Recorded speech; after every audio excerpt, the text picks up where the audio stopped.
We're going to call the Board of Education Finance Committee to order. Ms. Jasinski, roll call. Mr. Grippo? Here. Ms. Hallen? Here. Ms. Ham? Here. Mr. Chairman, you have a quorum. Excellent. All rise for the pledge. I pledge allegiance to the flag of the United States of America and to the republic for which it stands, one nation, under God, indivisible, with liberty and justice for all.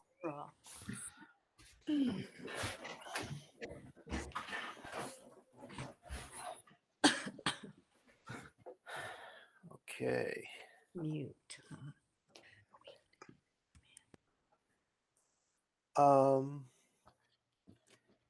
Mr. Solon, I'll ask for your suggestion on this.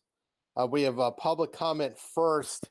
I'm thinking we should waive public comment until after we get through, or are there questions before we begin? Mr. Grippo, I don't have any questions as of the moment. Okay, great. So then I guess we'll move on to agenda number 2, or I guess 3, which is a discussion of the 2019-20 budget and future 2021 considerations. I guess Mr. Solon, Mr. Massiano, I'll leave it to you. Yeah, thank you. At this point, I'm going to present screen and walk everybody through a quick slideshow, and certainly, plenty of time to ask questions at the end.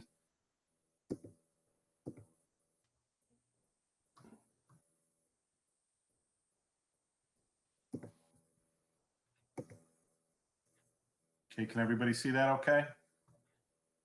Yes. Yes. Thanks. So again, if you'd like, on the bottom right-hand side, if you click the 3 dots and you have screen sharing settings or screen settings, you can select Spotlight, and it will enlarge the PowerPoint for folks that are participating in the meeting. So this is an overview of our finances. Obviously, the COVID pandemic has certainly shifted what we're doing, and I wanted to provide a little bit of a historical context. As we talked a little bit about before, for centuries we've been brick and mortar face-to-face instruction, and for really the last 6 weeks we've absolutely changed all of that. And it was really we were away from instruction for 2 days. So we really turned quickly around to provide adequate technology to all of our students and staff who needed it, and the families. We have had to devise an instructional framework or frameworks to adequately provide remote learning for all of our students, and we're continuing to evolve in those areas. Certainly a lot of professional development, navigating the legal and privacy considerations as well, and certainly address the anxiety that comes along with engaging in remote learning for all parties involved. So and that's a monumental shift over the course of 6 weeks. And while we're not perfect, I think we've done pretty well. I wanted to give this context as well, because as we talk about finances, I just wanted to reshare that organizationally we are very lean in what we do. We are beyond efficient to be third from the bottom in the DERG in terms of our per pupil spending. So what you see there is total budget in the first column after the district name. The second column is total number of students, and the third column is amount spent per pupil. So, we're pretty efficient organization. That's where we are in spending, and we're 5th overall in Connecticut in terms of our 3 through 8 SBAC performance. So we're getting a lot of bang for the buck. Future orientation, as we start to think about the rest of this year and the beginning of next year, there are 2 key there's like a fork in the road, if you will. And the one consideration is we provide for return to in-person schooling this August, if not sooner. I don't think that's a great likelihood that we return sooner than August. It's a possibility, and that'll be part of the conversation tonight. So what would school look like in August? I think we can assume that there will be efforts made for social distancing or protections, PPEs, at the school setting if possible. I would not be shocked to see that. That we're going to have to revisit general and high traffic sanitation relative to our past practices, and the instructional design to support assessment and remediation. So, our students have missed, some significant schooling if we're out through the remainder of the year. There's certainly not the same depth and breadth that would be in place if we were in school. And then the therapeutic supports to support some students that may struggle very much with that transition after being out of school for several, almost half a year, really, March to August, 5 months. So considerations if we are to continue remote learning this August. So I know nobody, and I sure as heck don't want to even, it pains me to say it, but if we're doing remote learning again in the fall, there will certainly be implications from a financial and logistical perspective to that. So some of the fiscal considerations as we enter into tonight's conversation, our board budget for next year is a $2.15 roughly $1 million increase over this year's budget. There has been a slight revenue increase for 2021. And in light of all this, the board has been asked to consider any possible reductions that would retain an overall flat mill rate for Cheshire in 2021. So given the increase in revenue, we don't have to go zero. We don't have to cut 2.15 million. But if we were to accomplish a flat mill rate, what would be expected of the board would be roughly a $1.8 million reduction in our budget to achieve a flat mill rate. And this is accomplished through a combination of 1920 savings, which we could carry in the carryover account, address some of that 1.8 million, as well as potential 2021 reductions. I want to just be clear that a conversation that we had is, Mr. Perugini, Mr. Grippo, several, administrative folks, myself, Mr. Massiana, Mr. Kimball, a couple of members of the town council. There wasn't a directive that you will cut 1.8 million. That wasn't the case. It was, what can we do to get as flat as possible? And I'm sure both bodies, because the town council has to look at the town budget, they would need to come down about 900,000. So that's the charge, if you will. Anticipated COVID-19 savings from this current fiscal year come through a myriad of places, really substitute teachers, overtime, transportation is a major area. Spring sports, not having costs related to spring sports, trash and utilities. Those are the marquee savings points, and I'll get into some of the detail momentarily. But so the total anticipated COVID only savings is $656,477. Now, unfortunately, COVID comes with some costs too. And if over the summer there is any loosening of restrictions, public health restrictions, we would need to engage in a significant amount of services and supports for students who needed them, whether they be special ed or otherwise, or some enhanced but limited curriculum work. That we anticipate costing $200,000, the vast majority of which is support services. So the net COVID savings there is $456,477. Now, you see the asterisk. These are only calculated if we were to return on June 1st. If we don't return on June 1st and we're out for the remainder of the year, we're talking about over $500,000. Probably, a solid $50,000 in addition, which would be particularly around transportation. But, it's not, you're not going to double this, unfortunately. So what we did was look at additional potential reductions in the 1920 budget. Where could we make significant cuts in resources this year to apply toward next year to get us closer to that 1.8? So we worked with our administrative team and identified some of these areas that would create roughly $491,000 in savings. So we have the reduced instructional supplies, not hiring a security manager, reduce the maintenance and repair accounts. And as I said, that gets us close to $500,000 there as well. So the detail, I'm just going to give a quick check-in, make sure everybody can still hear me. Everything's okay, and you can see the screen all right? Yes. All right, thank you. So the detail of savings here, what you'll see is the line items are to the left, and as you head to the right, you can see in blue the remote learning strategy impact. The estimated impact of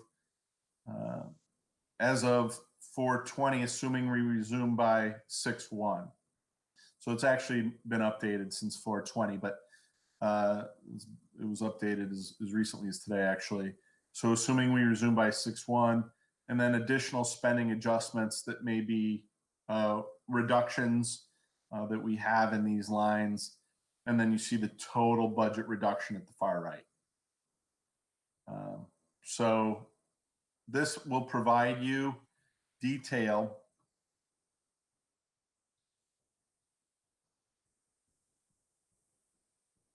Jeff, while you're scrolling, I just want to add a couple of points for the board members. The basis for this particular analysis is the actual expenditures through March 31st of 2020. Obviously, we have almost a full month of April has elapsed. So when I pull the next monthly budget report, it will be through April 30th, 2020, and that will give me some important insight. Half of March was normal operations, and half was when we went remote learning and remote work mode. All of the April payrolls, we were in remote mode. So I'll be able to, get a much more refined analysis and do better projections. So next see this report, it'll be actuals as of April 30th, 2020, and then I'll look at these projections again, and it might affect column that's got the purple on the top. That's the additional spending adjustment. So the picture, actually, in my opinion, the picture may get a little bit better with those spending adjustments that we could make, but I will know, much more by next week. Vin, would you mind sending the board this document? Sure. I know I'm sharing it. I'm trying to share it at a pace where you can digest it and kind of get a sense of it, but I think it's helpful to have it in front of you as well. Again, as Vin said, these are not cast in concrete, but they are a pretty good estimation of the overall savings. So what you see in that on this final page at the bottom of the general fund account, to the far right, you see 656,477 in COVID savings, 491,283 in just reductions, and then for an overall 1.15 million in reductions for this year, which could be applied toward the 1.8. But again, we're looking at a $200,000 reduction or for summer work. And again, it's difficult because so much of this is predicated on what happens with our directives from the state, of the health, district, and everybody else, the state epidemiologist. So I think what we're trying to put together is a better picture of what the options are and what the potential ramifications are. So reduction, savings, overview, totals. This kind of just walks through the various line items that you're used to seeing, those budget categories, and where those reductions fall. The place where you're not seeing reductions in terms of savings is in the employee benefits line. This is probably a good place to pause for a second. If anybody has any questions, I can open back up to stop sharing my screen for a second. Hi, Jeff. I guess I didn't see comments from anyone else yet, so I guess I'll begin. Oh, okay. I think, yeah, Faith has a couple. All right.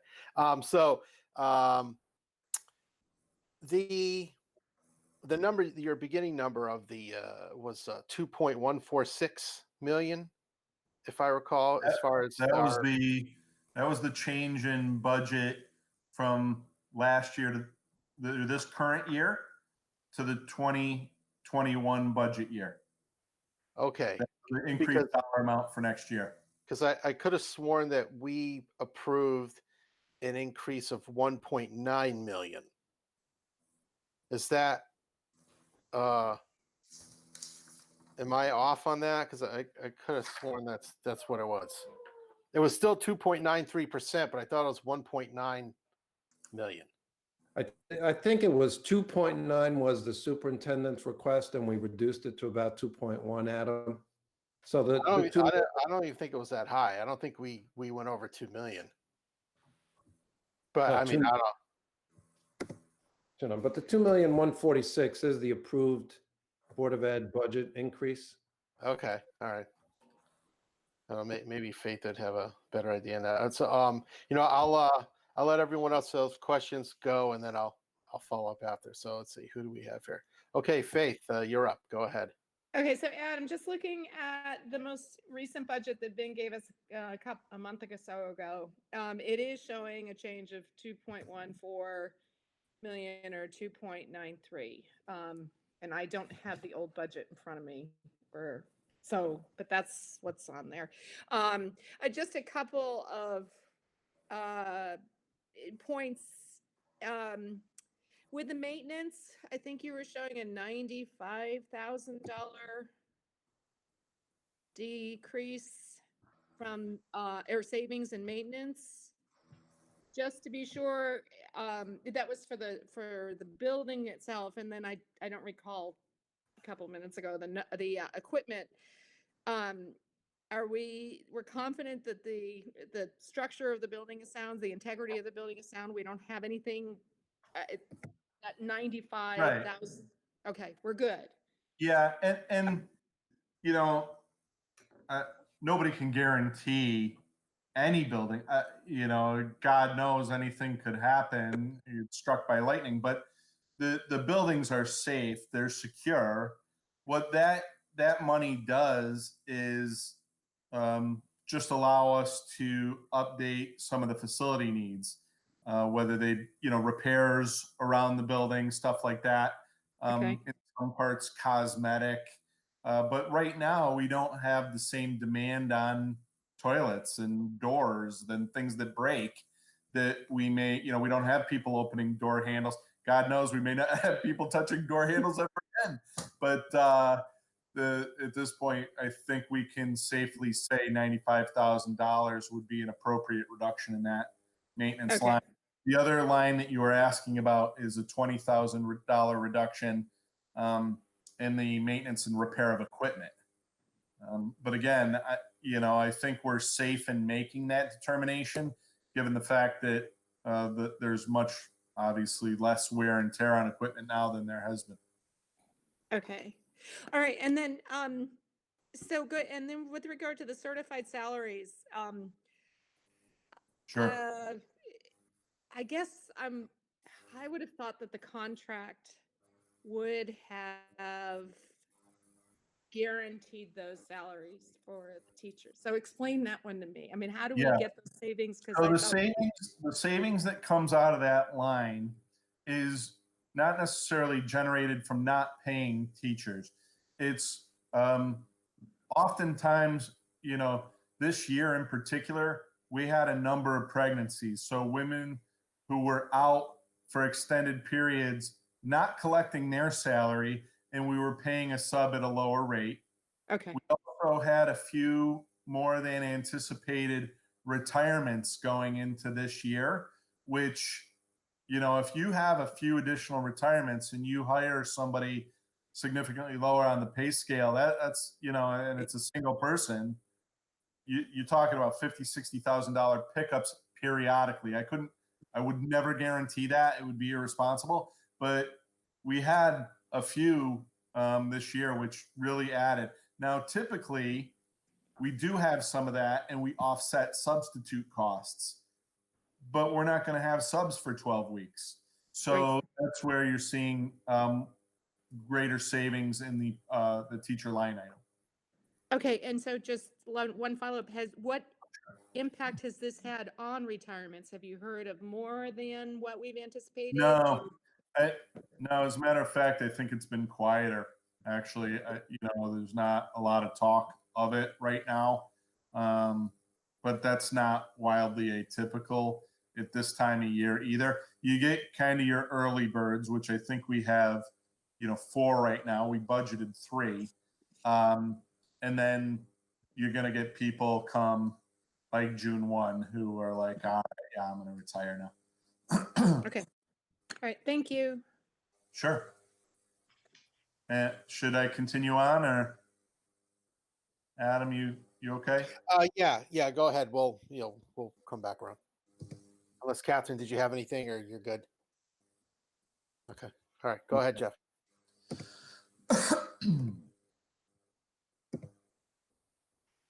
Okay, so here's where we were.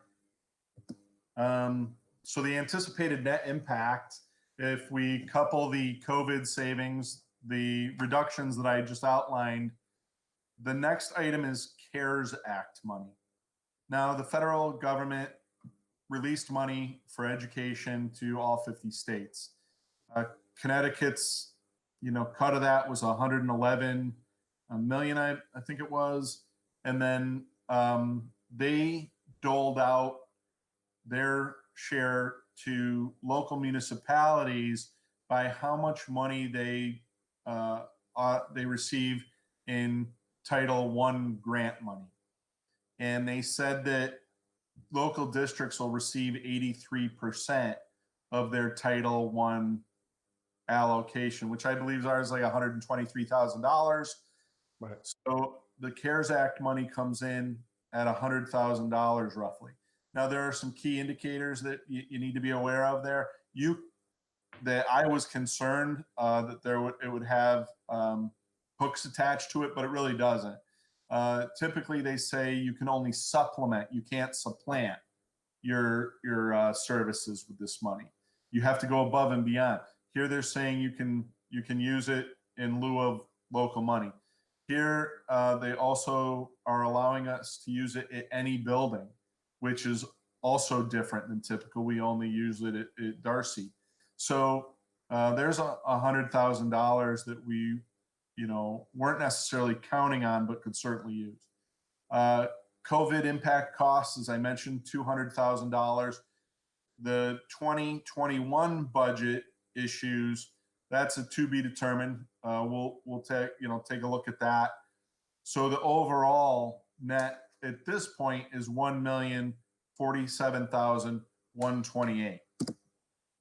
So the 2021 budget implications and options, obviously any reduction we make here represents a sacrifice in programming our services that reflect the current circumstances. I know that nobody on our board I mean, if we wanted to make further reductions, we would have done this months ago, back in January. So there's nothing on this list that people are going to look at and go, oh, that's a great idea. Maybe there's, some low cuts that aren't going to hurt to the same degree others will, but obviously nobody here wants to do any of these things. So I also want to be clear that this list reflects the understanding that we return in the fall. If we don't return in the fall, we're going to realize other savings such as transportation or potential staffing implications, or there could be a myriad of other factors that will play into the fall, our maintenance, things like that.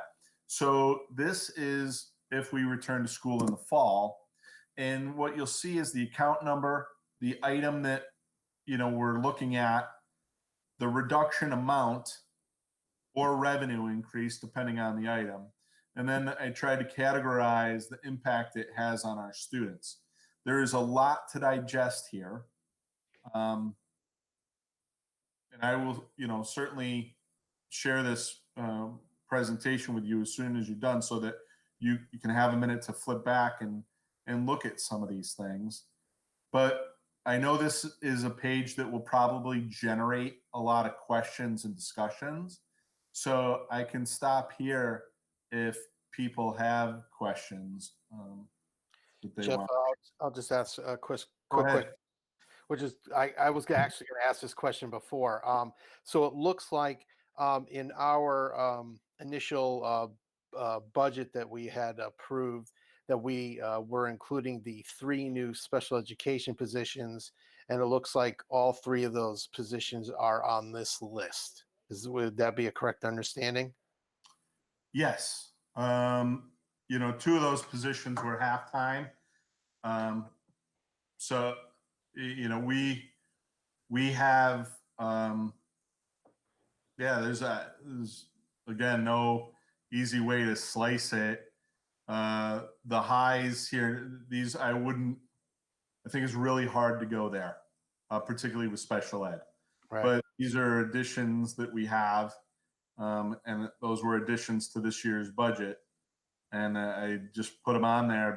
This total, by the way, far exceeds $800,000. So this isn't something where you'd have to say, oh yeah, we're going to have to take all of this.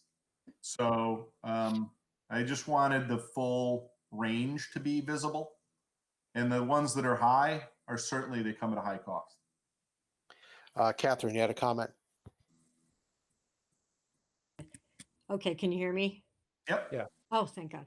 Okay, so I see that we have 2 items, that would generate income, and the impact would be low. But I guess my question is whether we should even think about that kind of thing if the town is so focused on keeping the mill rate flat and not increasing costs for the community. So I just, I would just take those 2 things off the list.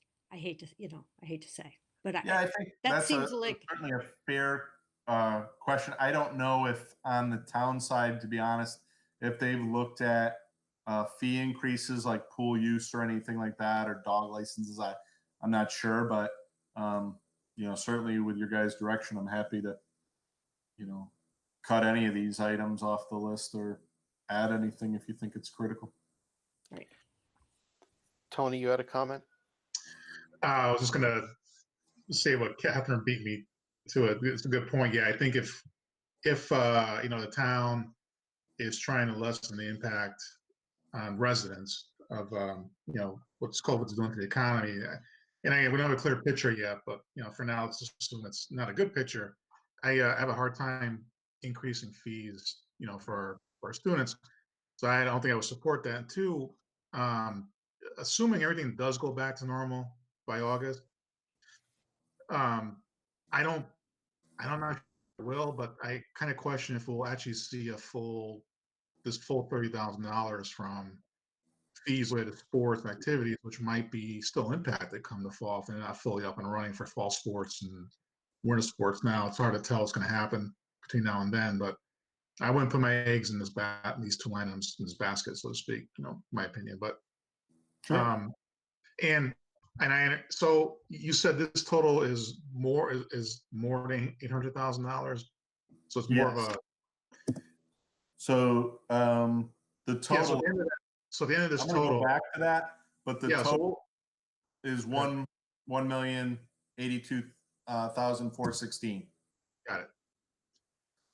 So the special education, I guess the other concern I have there too is with the months have been shut down and school even resumes, the impact that's had on our special ed kids, plus the remediation or I forget the outcome for that, to get them back up to speed during the summer. Right.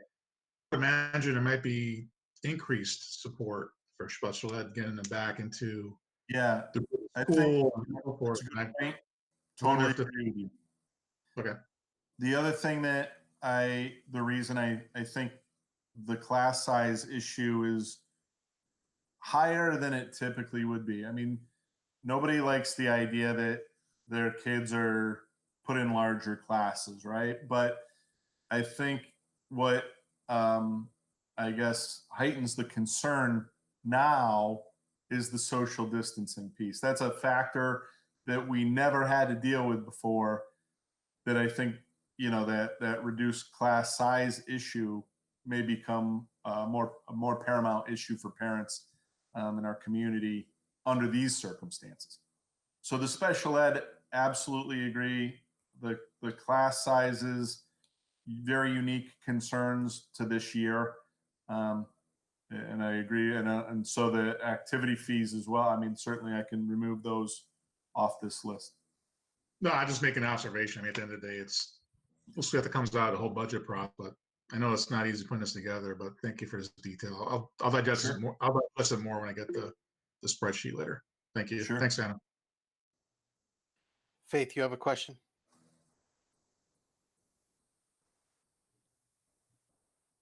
You're muted. Sorry, thanks.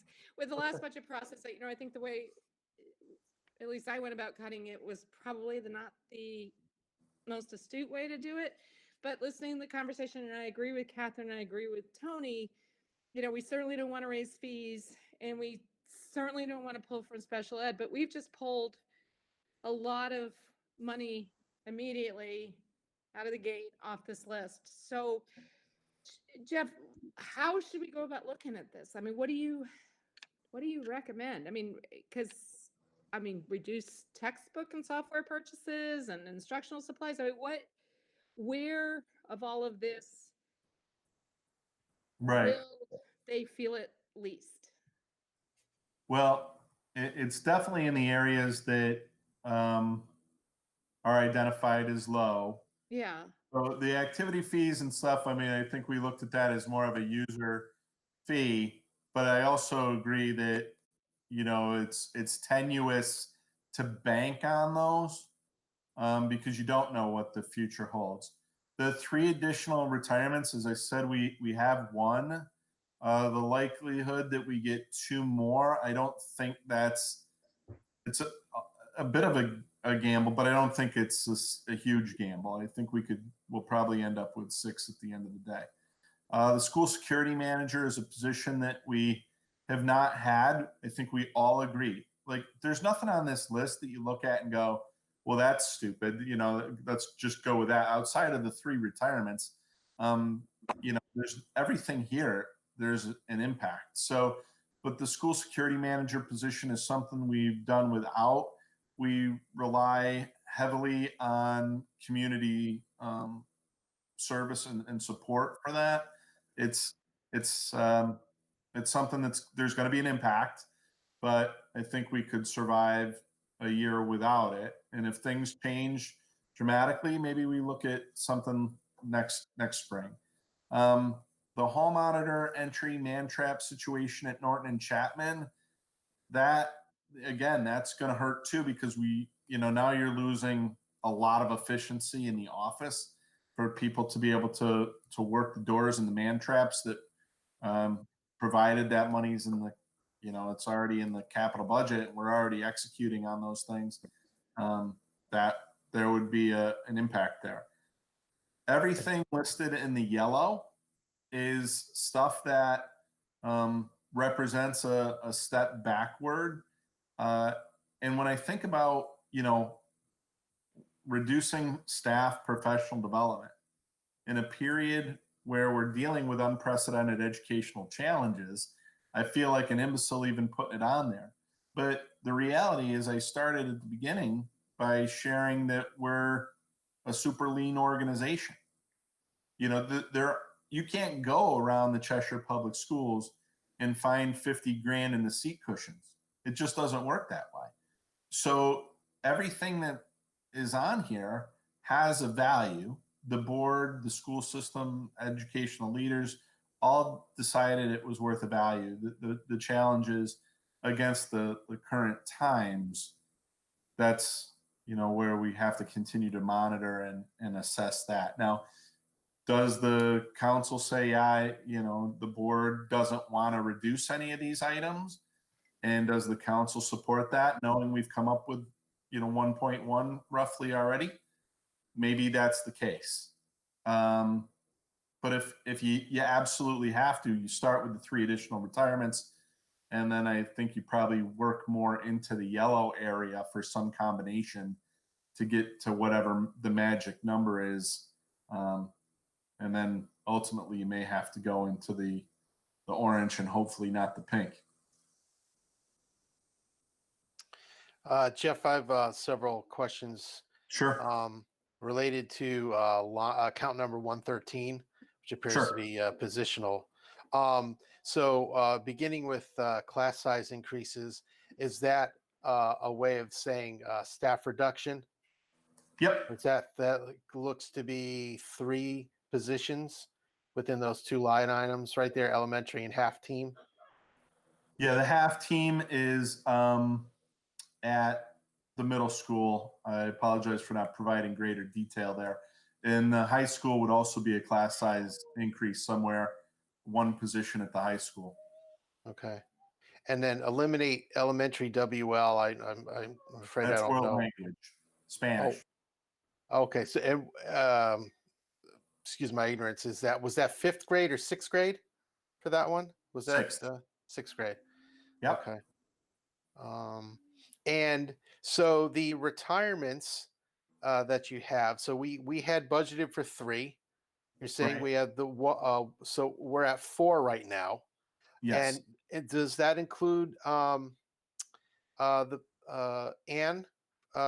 believe it was Ann Donnery who had that is. It does Was not. that not official, or does that No, something? it is official.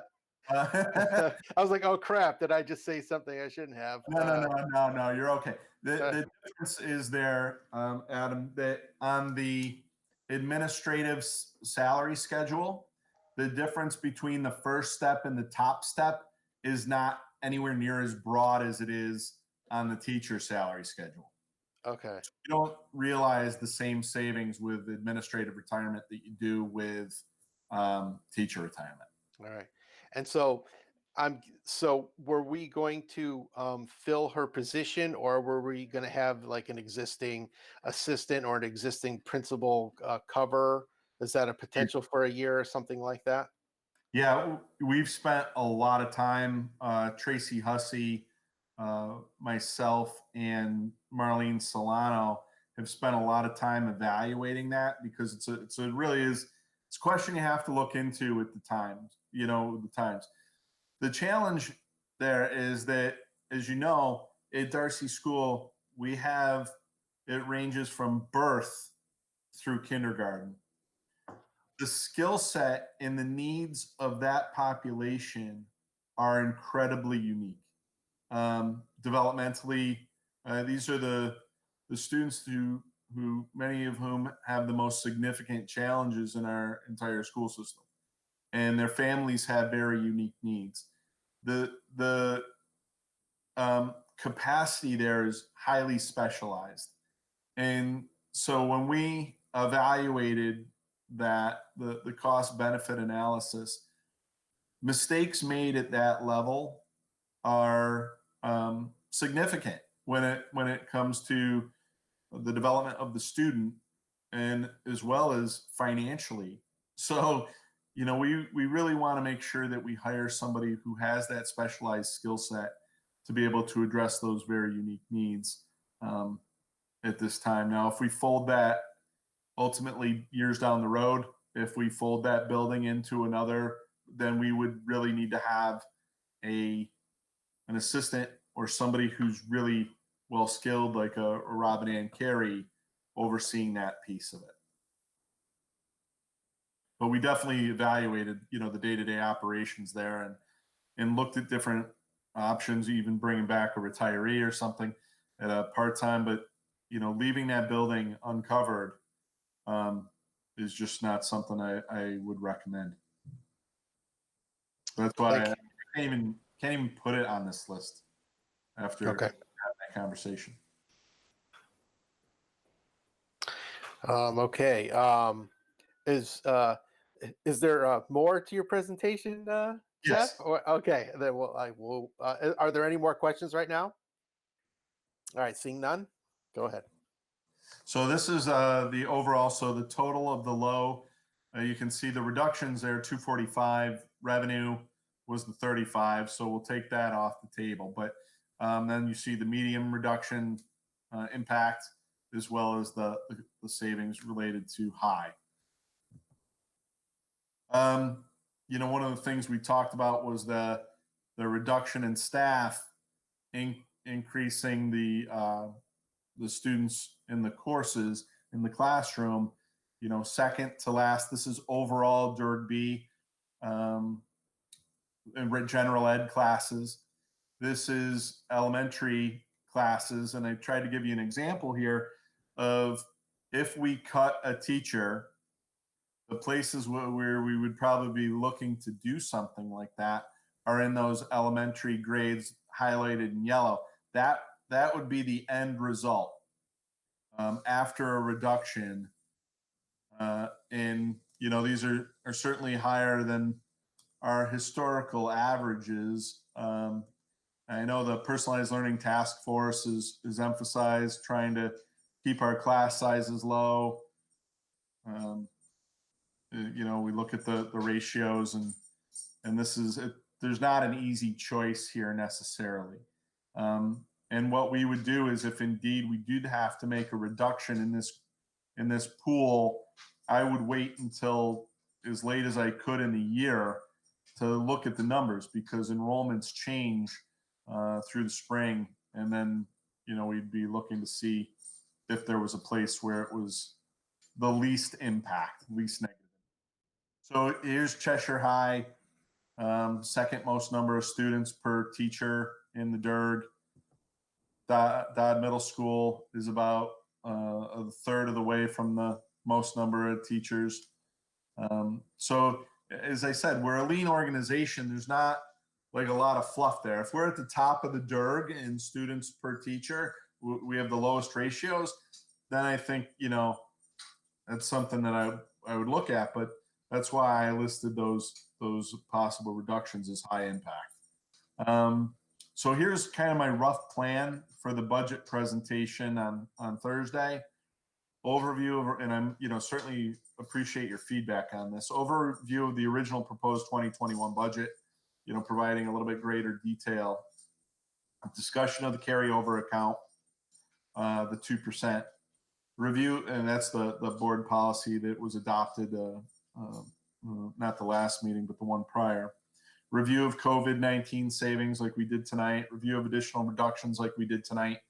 And then review of potential 2021 reductions like we did tonight. Now, again, I really appreciate your feedback, and I want to pause again for discussions and questions on everything that I've shared. Jeff, I guess I'll kick it off again. Just looking at those classroom projections that you just showed. Yeah. It looked like there would be an uptick in grades 4, 5, and 6 for next year. But it also looked like that potentially there was a population drop after that.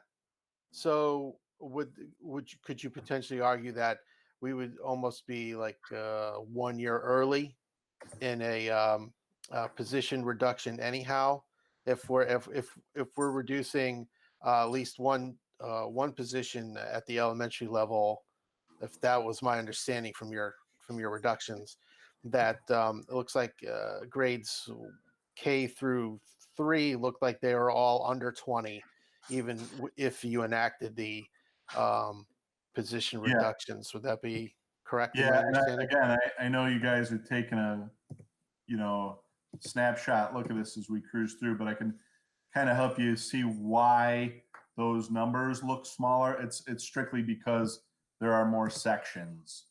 So what happens is you consolidate these down into 5 classes instead of 6, and then the numbers go up. So we would probably, see that. Like here, you don't see it as much, but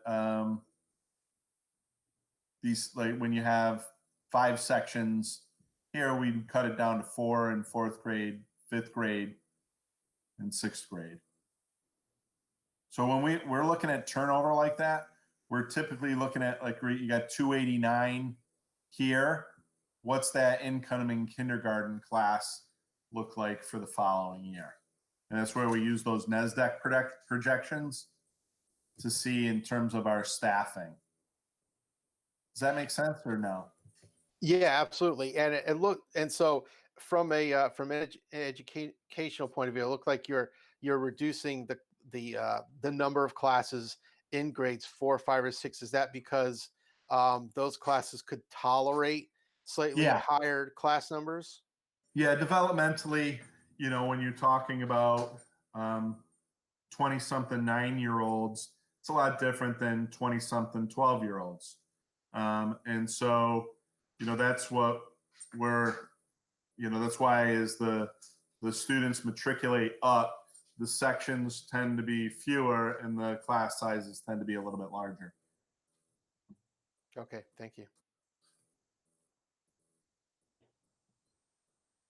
Other questions? And then, certainly any feedback on the plan for presentation on Thursday.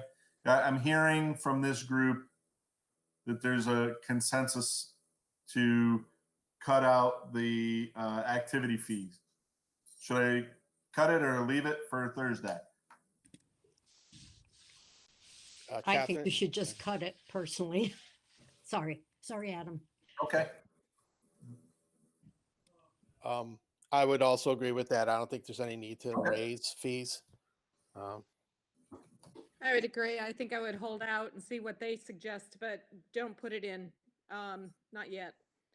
If they come back at I'll you. just read it and, see what, I'll talk to Sean too. And if the strategy on the other side of the street is to make the late book fee $52 for every day that you're late. I mean, I don't think that's going to be the case, but we can always adjust afterward if we find that is the case. So,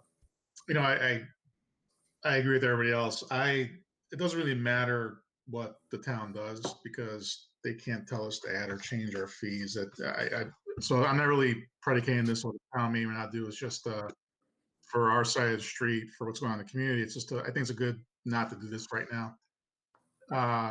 At the end of this budget process, whatever comes out of it, if it's a very worst case scenario where things are so tight and we have no choice to look at this, I think we'll bring it up with the town, but I don't think for Thursday. That's my opinion.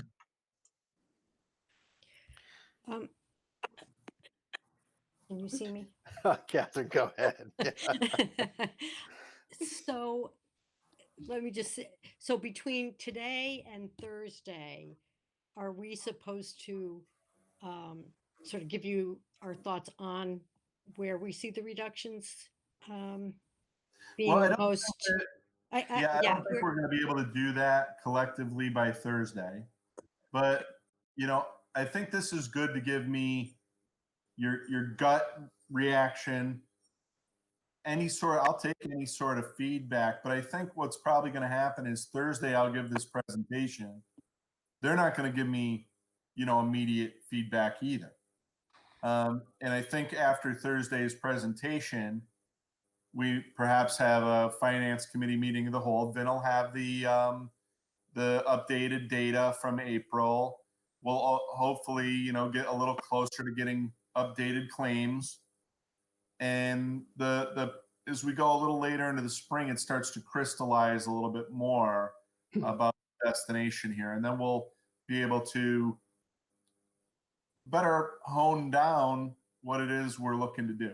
And I also, I absolutely respect that there are very difficult decisions that have to occur on both sides of the street here.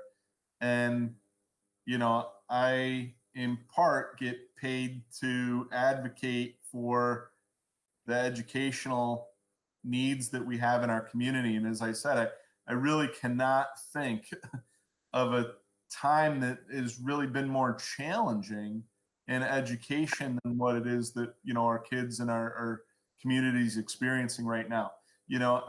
I don't want to pick on anybody, but the street maintenance is going to be the street maintenance. That hasn't changed as a result of COVID.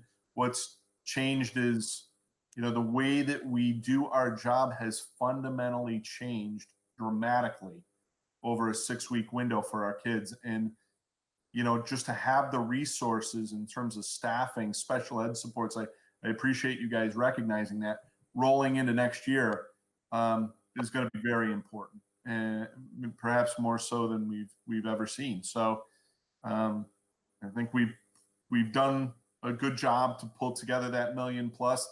Do I think that we could probably pull more? Yes, and we just got to balance that with the needs of our kids and community. Jeff, so just so I'm understanding what the increase is. So we had started at 2.1 as an improved 2.1 million as an approved increase. And we're going to attempt to carry over about $1 million, or was it more than $1 million? About $1 million. A little more than $1 million. Yep. And then you identified an additional $1 million that hopefully you wouldn't tap into entirely, correct? So Is that just something? I think the best place to see it is on this slide here, where you can really see the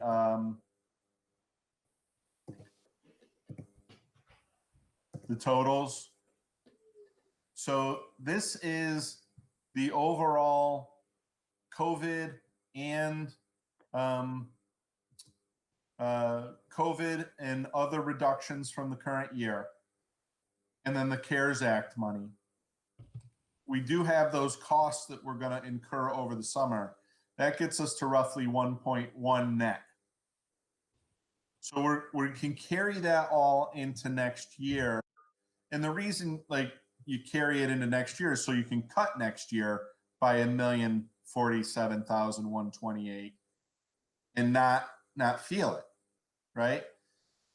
If we need to go beyond that, like we talked about the retirement savings, we talked about the security position, there's another 200,000 right there. So now you're to net 1.247. I don't know what the impact is on the on the taxes of that difference between the 1.25 and the 1.8, that 550,000 increase. I don't know what the fiscal impact is on that. And it's ultimately, I guess, up to the town council to decide, is that, that $550,000, is that going to be the deal breaker? Do we need to squeeze it down further? And if so, then it's up to us, I guess, to look at those other items and where is it going to hurt us the least in light of what we're dealing with. And currently that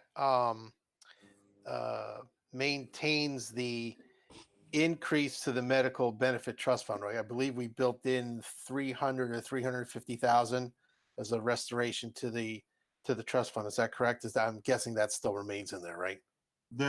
We did build that in, and we're not taking it out because in a pandemic, we're just concerned about, 2 or 3 ventilator issues, and we're toast, if we're not careful. So yeah, we have the stop loss coverage and everything, but it's pretty easy to max this out. The other issue we have is our stop loss will probably be going up a little bit. Certainly Vin could elaborate on that till the cows come home and give you every detail of it. But, we think that in light of the health circumstances, in light of our where our current balance lies, that right now retaining that is important. But then again, we'll look at this next month as we get more claims data. Maybe we could shave some money off. Maybe we can't. But right now, we think it's prudent to hold that 350. Right. Yeah, I agree with that. I thought that that amount was, well, at the time sufficient to at least, hold us together. We'll see what, I guess when April comes in, we'll see.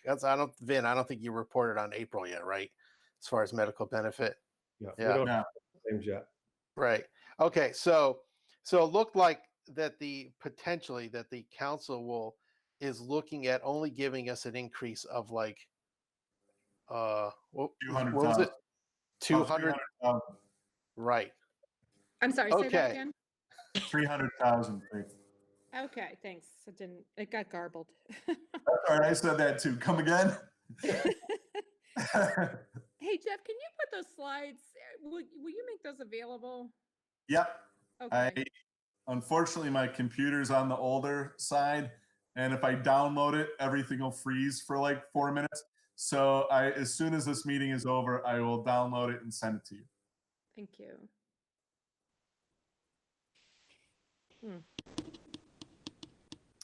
And just one final question from me anyway. So you will present you will give a high level presentation saying what we could potentially withstand without enduring a major decrease in services to the students. But we as far as the line item detail, that's really none of their concern. That's why we're here tonight, to sort of go through that detail, and it's really sort of up to us to decide after the fact whatever the council decides to allocate to us. Is that correct? Yes, but I would build on that to say that in every year that I've been superintendent, and even prior to me, they've asked for, they want, like you guys, a sense of what are the ramifications if we do make further cuts. As a matter of fact, that meeting Monday, it was like, we don't want to hear about sports and music, what items, might there be? So, I think they're probably going to want to see that same slide I just showed you with the low, medium, and high too.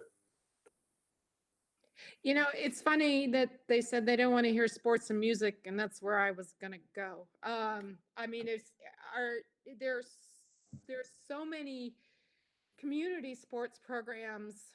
Are there any that are low participation in the high school or middle school where we Yeah. could Well, I'll look? tell you, I unfortunately maybe have a little bit of a bias toward this. The role that athletics play in a student's life, the mentorship that they receive from our coaches. I think that, you guys heard it front and center in the winter with the girls ice hockey. That's one that is as important, the same way the theater is, the same way music is. I mean, I always have said that we graduate people, not transcripts. And I think we would be doing a real disservice if we got to a point where we were focused on just the 3 R's and not everything else that comes with a comprehensive educational experience. And I don't think you're saying, Faith, to be clear, cut all sports, not at all. You're trying to find a measured approach. But but I think the rationale on the part of this member of the council was that, it shouldn't be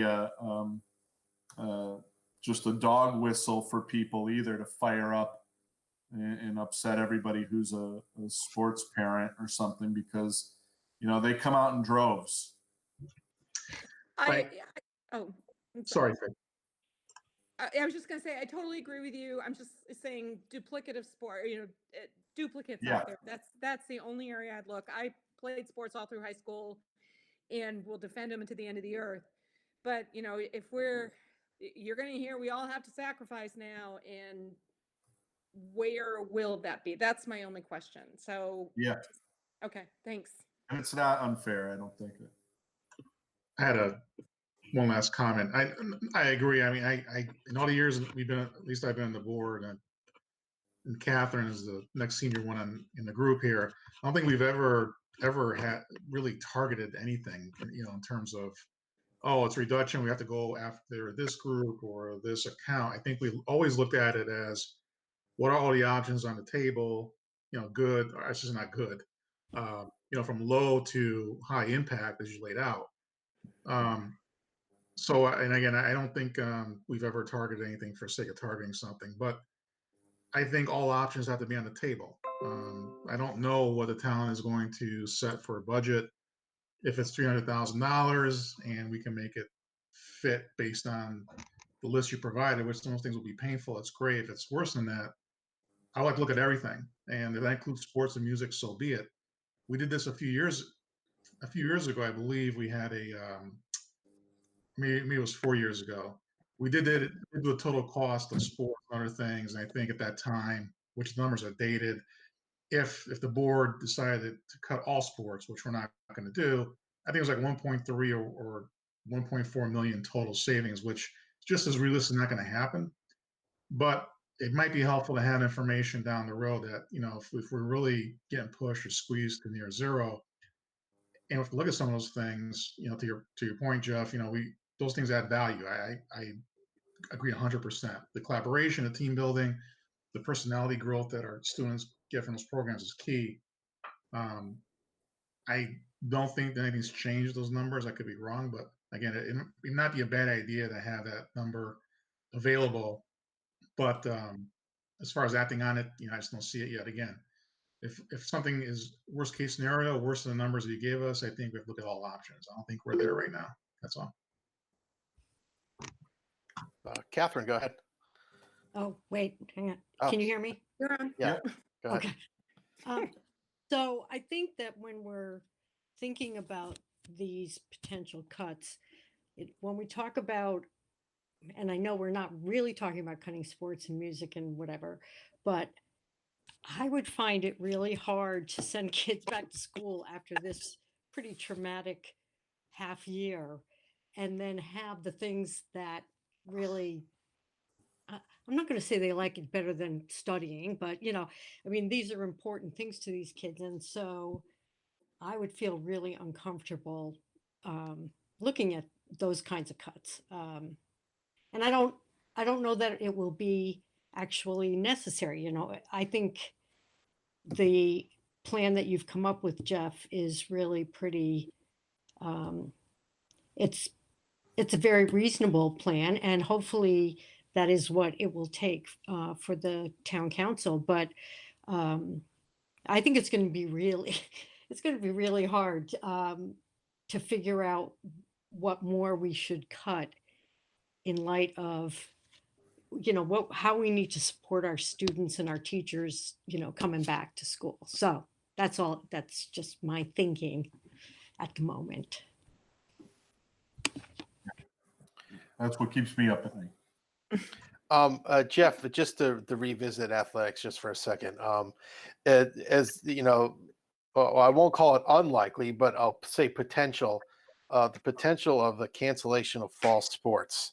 Would that let's say we're obviously not really, unless things got terribly bad. Well, let's cross our fingers.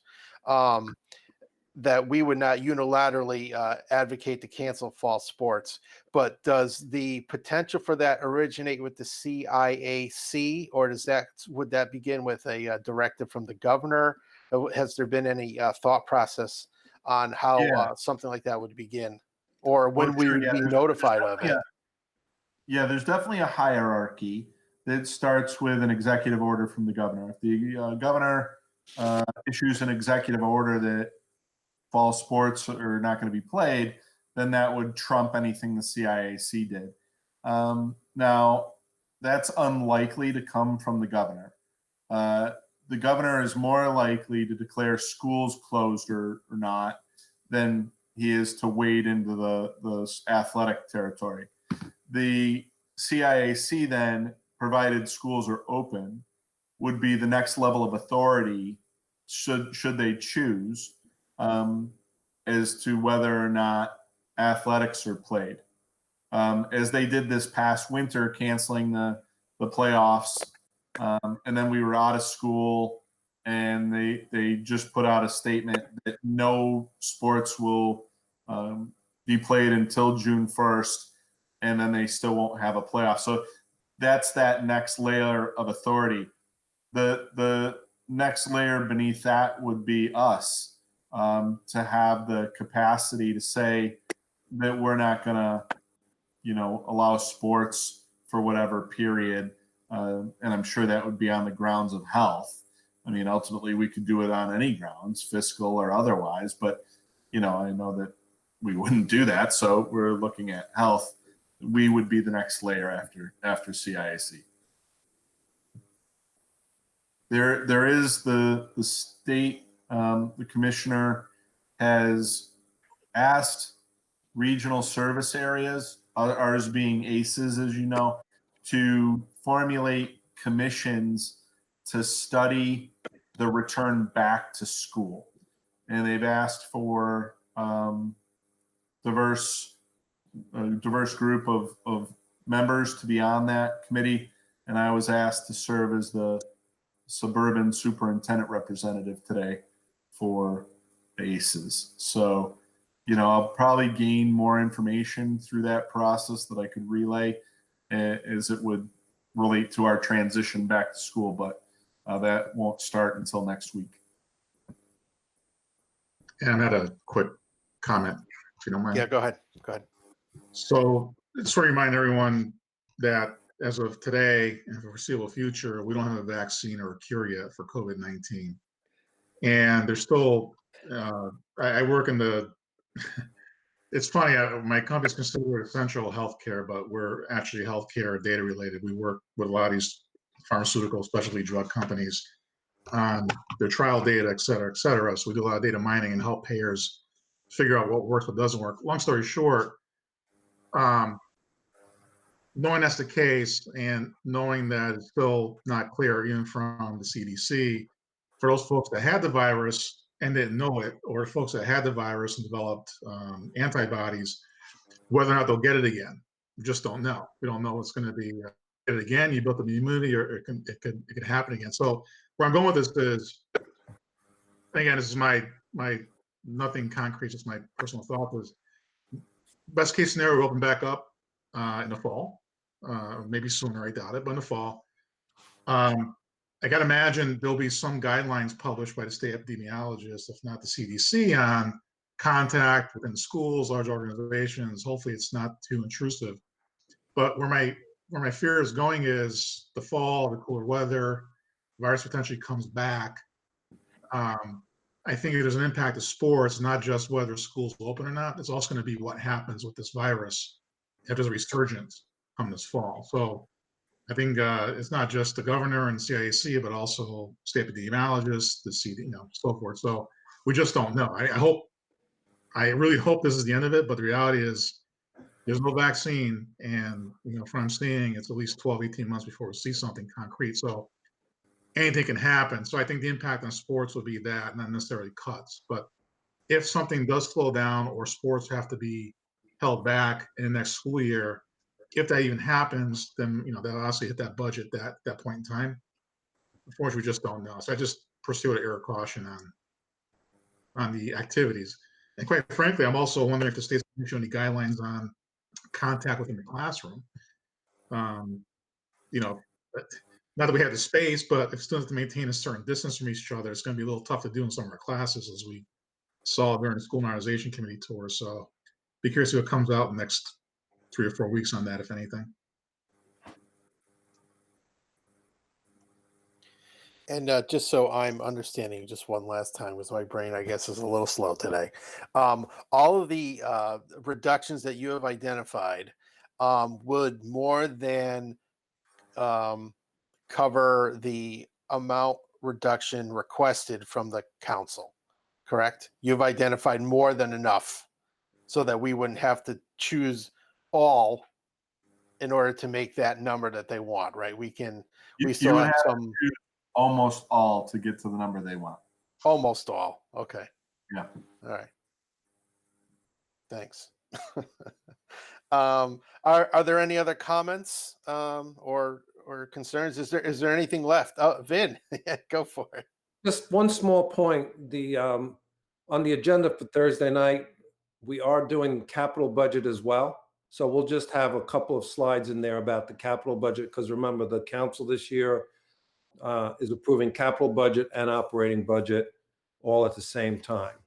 Our capital budget request is not large for next year. It's about 540,000, but that is part of the discussion for Thursday night too. And there is one public comment, Mr. Grippo, if I may. Absolutely. It was from Mary Burnham.